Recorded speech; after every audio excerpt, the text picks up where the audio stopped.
Sagari, Gavrilove, Sagari, occupanti, Sagari. Vinga vedere scemo i fanati occupanti.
I wanted to begin with words of grateful to express my gratitude to Shota first and his team and the guys, I can say living together with him for 3 months on Rustaveli Prospect Avenue, and to express my gratitude to them for actually defeating the bad forces and trying to be the only actually effective tool to fight against occupation of the country, to fight against some state guys coming from Russia to Tbilisi. And I want to say words of support to Mako Gumuri, the awesome girl who was taking part in this event on 20th of June and who lost an eye. And actually, for any kind of nation, I don't know, Georgians, Russians, Armenians, Azerbaijans, Ukraine, this person, from my point of view, is a symbol of a citizen, of representative of civil society.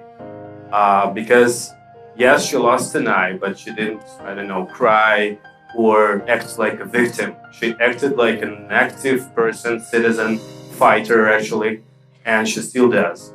So, from my point of view, such person and such young generation as Shota, as his friends, Mako Gumuri, of course, should be the first people to support, should be the first people to talk about, to, inspire somehow them, to help them, not to fight against them.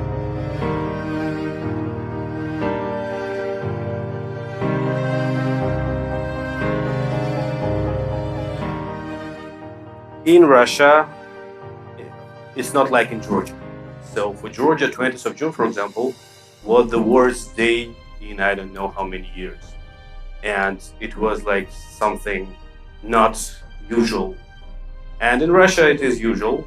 In Russia, all the protest activities are ending with thousands of people detained in prisons. Like in August, and in September, there were lots of protest activities in Moscow, where some people know about. It's not a lot of people, unfortunately, because people are very scared. It's about 40,000 going out, and for example, 1,400 people were imprisoned after detained, and several of them have real big terms in prison, like 5 years, 6 years, only for taking part or posting about the protests on Facebook or Twitter. So when we see from Georgia, from other countries, from Western countries, that Russian people are not active, yes, unfortunately, lots of people are not active and they support this propaganda machine and etc. As you maybe know, about 70% of Russian people just don't have foreign passports. So they never seen anything but their own cities, villages, and these lovely TV channels with Dmitry Kiselyov, I think lots of you know this name, and Vladimir Solovyov and other propaganda voices. So for the majority in Russia, freedom and liberty you discuss here very free, without any kind of pressure, is something not real, is something from another world. They don't know what it means in reality, because they never seen it. They didn't see it, of course, in Soviet Union, and they even didn't see it in Yeltsin's time in 90s, because they didn't understand that this is a freedom. They understand that it's a chaos. They didn't know what to do, how to act, what to do with this freedom, and they wanted for some new guy to come and tell them what to do, and he came, as we all know, unfortunately. So the active part of Russian population is very, very afraid, because they have homes, they have relatives, they have families. They don't want to spend 5, 6, 10 years in prison. I can't go to Russia. Many friends of mine can't go to Russia just at all. But people who are still there and who still fight, they're like heroes for me, for example, because every day they're like facing new threats. I don't know, police come into their offices. They're trying to push them using their works, jobs, relatives, friends. They come to their homes. And like it's a daily process. They never stop. Because for Vladimir Putin, it is the only tool to be in power, like more and more and more, to keep being the only Tsar for Russian Federation. And unfortunately, like other countries, like boundary countries, neighbors, it is a threat. Georgia is a threat, Ukraine is a threat, not because of some political or military forces, but because if you guys go for freedom, if you guys go for development, Russian people will see that it's possible. And majority will change this activists, lonely activists on Russian streets. And it will be the end of Putin's regime for sure. So why I really believe that today's talk and discussion is very, very important is for Georgian people not to think that Russia is only like occupier who steal territories, who kill people, and etc. But big amount of people, millions, not many, but millions of people ready to be in normal world, ready to live peacefully with neighbors in democratic society.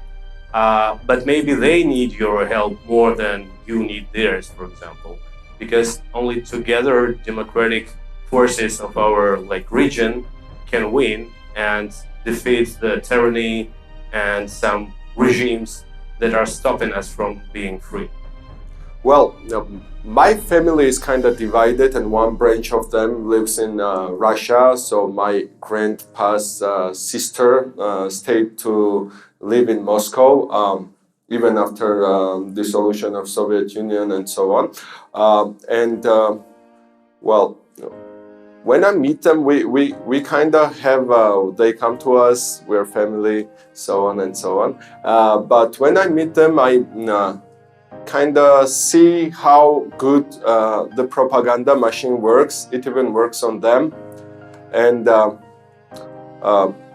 when I think that, okay, but even during those manifestations, we need someone to contact with, we need someone, it was happening everywhere, right? And we had, it was happening in Moscow, it was happening in Tbilisi, we even had similar posters, similar aesthetics, even similar slogans. We even like took to the streets after 7 o'clock, after our day jobs were done. And we were kind of looking for the people in the oppositional spectrum who thought about Georgia's territorial integrity, who thought about the foreign policy Russia should have after it turns to more like liberal country.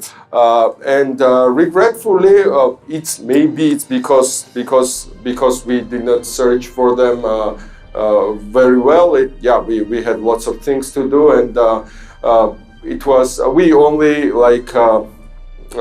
only searched the surface, but we could not find someone who could be we organized some telebridge with to talk about Georgia's territorial integrity, etc., etc. So what has Georgia seen during the years, during the Soviet Union and after the breakdown of Soviet Union, the Yeltsin's government, then the Putin's government, each and every change that occurred, even dramatic change which occurred in Russia, it never benefited Russia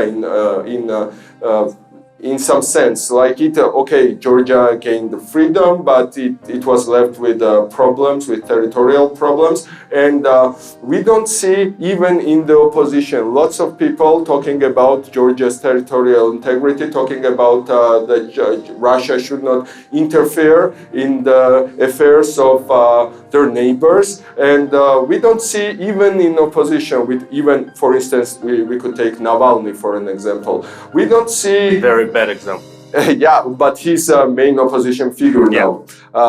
We don't see readiness from the Russian opposition even to talk with us as an equal.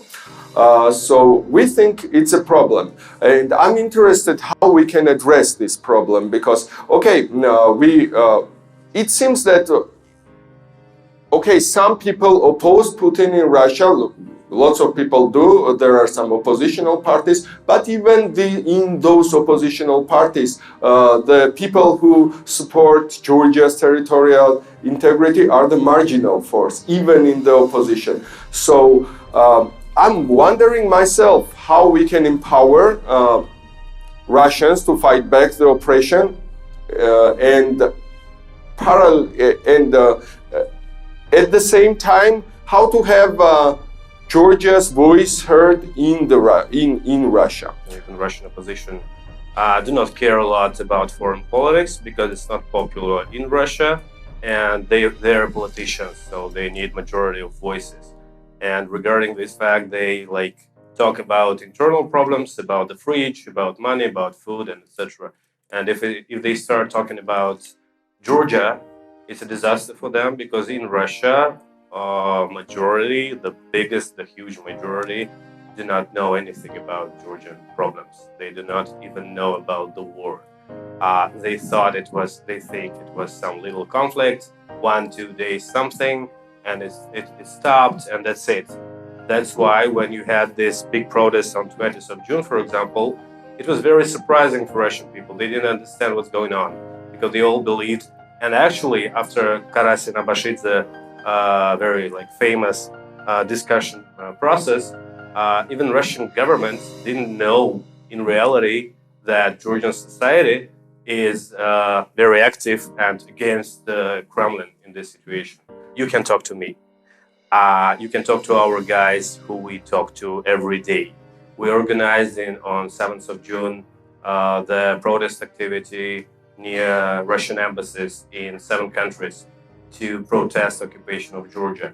It was Russian citizens standing near Russian embassies protesting for Georgia. So I think it is something already.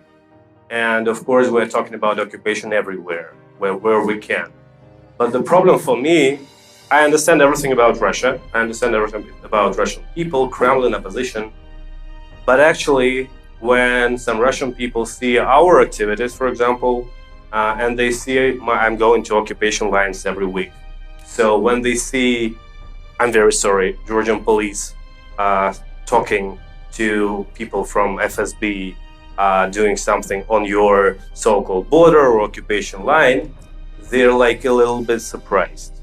They're asking, where is your police? Where is your, army, something, trying to counter this aggression, if you say it's aggression. I understand that it's not very popular topic, but in reality, the problem is for last many years, the problem of occupation is not on the surface.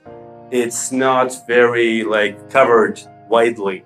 Not even in Russia, in the United States, in France, in other countries, European countries. It's not the first, second, or third, or fifth topic of discussions.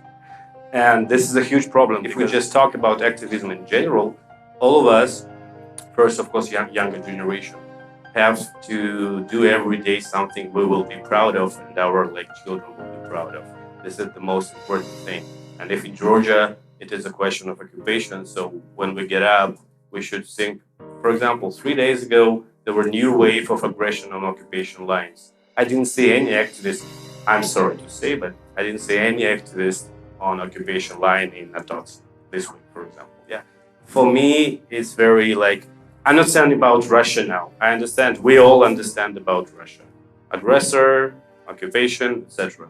So if we wake up every morning and see news and think, what can we do today for our country? We will go there, we will be there, we will make noise, we will make pressure on your Georgian government.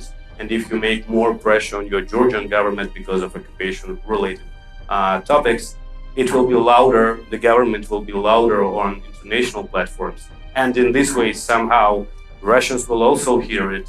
And maybe United States and European Union one day will finally implement sanctions for Georgia. You never had it since 2008. And now some Georgian representatives state that you don't need it. I don't know, it's your choice. But if you really don't need it, then fine. But if you believe that sanctions should be implemented, so maybe you should ask someone in the government why they don't agree with you. So we had a chance to be mentioned alongside with the Ukraine on the to sanction Russia, but yes, Georgian government said no, and that's the problem. So when we're talking about fight Because of no pressure. Because of no pressure, yeah, it's deliberate politics, foreign politics of current Georgian government to silence Georgia's voice on international arena, and they think that somehow it will if we stay silent and Russia is no longer mad, it will somehow tame Russian ambition. But it has not worked. We have seen that borderization process has started again in the 11th of August. It was on 11th anniversary of Russian-Georgian war. It was 8 August, the day Russians say that the war started, not the say 7 August, and the Georgian government officials agree with them, and they had the anniversary on 8th of August. So the fight to us, when we see that, on the rhetoric level, Georgian government is saying that, okay, we have Euro-Atlantical aspirations, we want to join NATO, we want to join European Union. So yes, we see the circulation of various new officials' appointments and their robust speeches on some conferences or some assemblies, but that's something on rhetoric level. But what we're seeing as an actions, we're seeing that the defense minister doesn't go to the opening ceremony of NATO trainings. President don't go there. Prime minister doesn't go there. That sends a signal. What we see is that for 18 months, we don't have American ambassador because someone in Georgian government thinks that American ambassador can be partial in Georgian politics and he can support opposition, he or she, can support opposition, and they can deny our strategic partner, the superpower, the ambassador, they can say no to America appointing some ambassador, and everybody knows that it's Tbilisi's fault, right? And it's not. We're not with those 18 countries having some procedural. U.S. having procedural problems appointing in embassies throughout the world. So to us, fighting the border, what we observe is Georgia slowly gravitating back under the Russian influence, on the Russian orbit. When this borderization restarts, when we are having this crawling occupation, there's only so much the activists can do when they're not let. Well, for instance, our activists tried to go to Guguti and Kari. Activists can go there and have our press conferences and bring cameras and say once again that occupation is bad and Russia should return to before 2008 status quo, and then what? Okay, it's a matter of responsibility, you should do so, but we cannot expect definitive results from them unless the government is involved, unless the prime minister himself, unless the president himself goes to the occupational lines, brings their international media and says that, okay guys, okay, international community, we are a small country, like 3.7 million, poor, twice as poor as Russia, and per capita, and please, the international pressure is the only thing which can tame Russia's aggression, but they don't do that. We can be like optimists and say that, okay, if we go there each day and every day, then something will change. Well, it will not. It will not, unless the government gets involved in it, unless the government is working with you against the occupation and not against you, not organizing the counter rallies for the anti-occupational rallies, right? So not organizing, not having like proxy powers, oppositions against. They're having is not the opposition. They're having opposition of the opposition in the parliament. So the major problem is that Georgian government does not want to cooperate with Georgian society for ending the occupation. And you said that, well, activism is not fighting not against something, but fighting for something. I completely agree with you. And we fight for our Euro-Atlantic aspirations, which is in our founding document, which is in our constitution.